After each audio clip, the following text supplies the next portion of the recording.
Sir mock test की strategy क्या होगी। तो एक छोटी सी बात हम आपसे डिस्कस कर रहे हैं, समझिएगा मेरी बात को। ठीक है कि पेपर में अभी आपका क्या करना चाहिए, क्या मॉक टेस्ट लगाना चाहिए, मॉक टेस्ट लगाना चाहिए तो कितना मॉक टेस्ट लगाना चाहिए। ठीक है, और अभी जो पेपर आ रहा है क्या उसमें आपका पेपर का पैटर्न बदलने से या जैसे नंबर ऑफ क्वेश्चंस मेंस में बदले हैं तो उससे क्या क्या प्रभाव होगा। सबसे पहली बात हम आपको ये बता देते हैं, इस बात को ध्यान रखना। देखो एक स्टूडेंट यानी एक एस्पिरेंट की लाइफ में कई सारे स्टेज होते हैं और ये जो सिलेक्शन है ना, ये अकेले आपका एक चीज़ पर डिपेंड नहीं करता है कि पढ़ाई पढ़ाई पढ़ाई। ठीक है, मैं आपको बताता हूँ यहाँ पे आपके लाइफ में जो सबसे इनिशियल स्टेज होता है वो क्या होता है। तो सबसे पहले आप प्रिपरेशन करते हैं।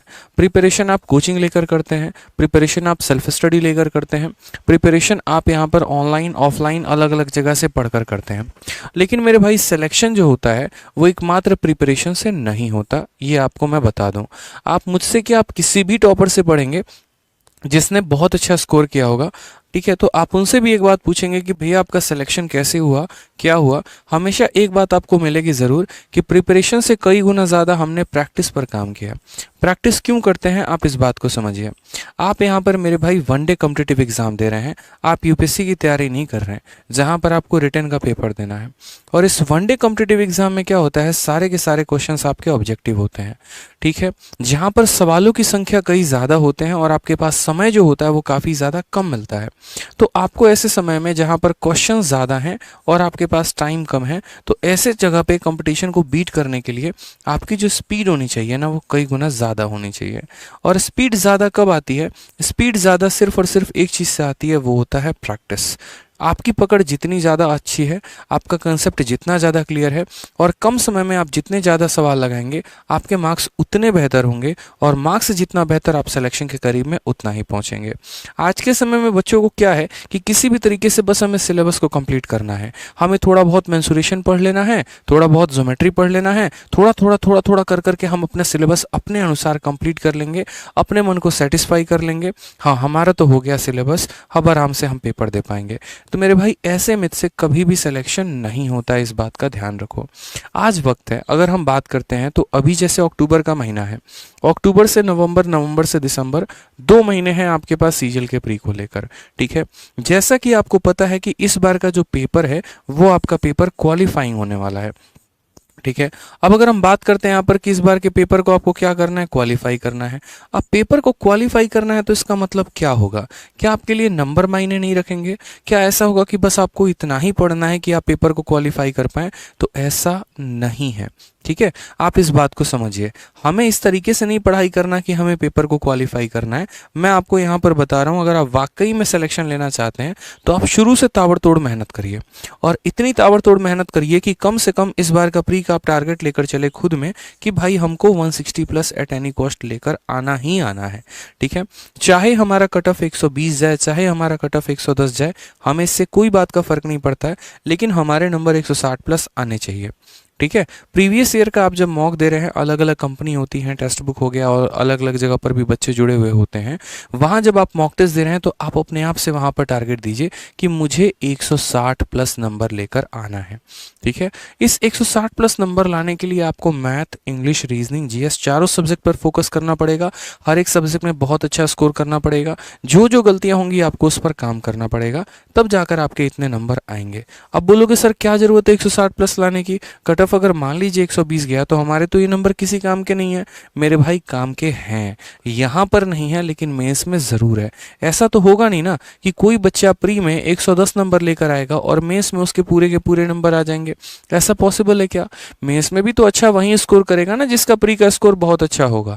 और एक और बात आप समझिए, तो प्री के काफ़ी समय के बाद, मतलब काफ़ी कम समय आपको मिलता है मेंस के लिए, तो उस कम समय में आप यहाँ पर या तो अपना सिलेबस ही कंप्लीट कर पाओगे या प्रैक्टिस कर पाओगे, तो उसमें ज़्यादा समय आपके पास होता नहीं है।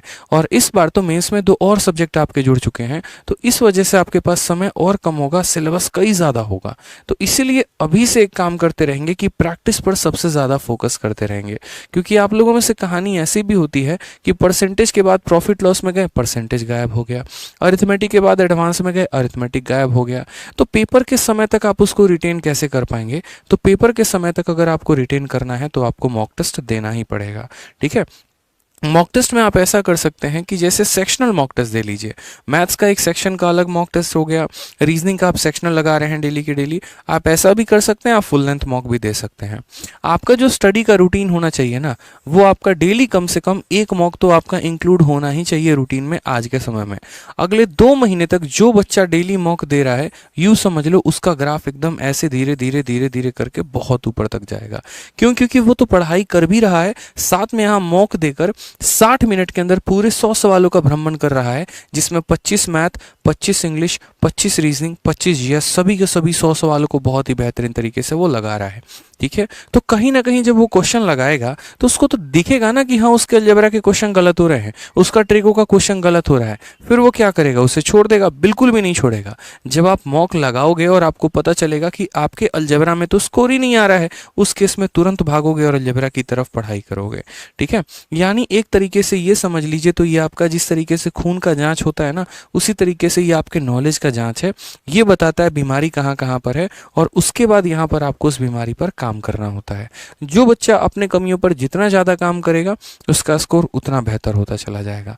तो आज से आप लोग अपने मन में ठान लीजिए एक बात, बहुत प्यारी सी बात है, कि आज से हम पढ़ाई तो करेंगे ही करेंगे, साथ में हम डेली एक मॉक टेस्ट देंगे ताकि हमारा लेवल इंप्रूव हो। मॉक टेस्ट के साथ साथ आपको बच्चे एक और काम करना है, और वो है कि आपको अपना एक डायरी ऑफ मिस्टेक्स बनाना है।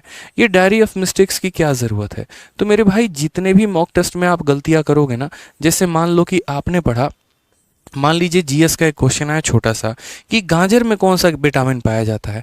अब आपको पता ही नहीं है कि विटामिन ए होता है, विटामिन बी होता है, विटामिन सी होता है, और आप बार बार इन चीज़ों को भूल जा रहे हो, तो पक्का है कि पेपर में भी आप कोई ना कोई गलती ज़रूर करोगे ऐसा। तो इसीलिए जो छोटी छोटी गलतियां होती हैं, जैसे रीजनिंग में काउंटिंग फिगर की गलती हो जा रही है, आप एग्जैक्ट नंबर ऑफ ट्रायंगल या रेक्टेंगल काउंट नहीं कर पा रहे हैं, मैथ्स में आप बार बार मेंसुरेशन का फॉर्मूला भूल जा रहे हैं, तो ये सारे के सारे काम आपको क्या करना है? डायरी ऑफ मिस्टेक्स में मेरे भाई लिखना है, और आपको उसके ऊपर काम करना है। आप मिस्टेक्स में लिखो कि भाई ये मेंसुरेशन का फॉर्मूला बार बार गलत होता है, मैं डेली इसे रिवाइज करूंगा। ये वोकैबुलरी है, बार बार गलत होती है, हम इसे डेली रिवाइज करेंगे। ये स्टैटिक जीके का क्वेश्चन है, बार बार गलत होता है, डेली रिवाइज करेंगे। रीजनिंग का एक पर्टिकुलर ये चैप्टर है या पर्टिकुलर सीरीज है, ये पर्टिकुलरली हमें ध्यान रखना है ताकि हमारे पेपर में गलती ना हो। मेरा मानना ऐसा है कि अगर आप अपने हर एक छोटे छोटे लूपोल्स पर काम करना शुरू करें, तो आप बहुत अच्छा परफॉर्म कर पाएंगे, और जितना अच्छा आपका परफॉर्मेंस, उतना बेहतर आपका सिलेक्शन। क्योंकि इस बार जिस तरीके से वैकेंसी है, इस वैकेंसी का जिस बच्चे ने फ़ायदा उठाया, जिसने अपने ऊपर काफ़ी ज़्यादा काम किया, गारंटेड है कि नौकरी वहीं लेकर जाएगा। ठीक है।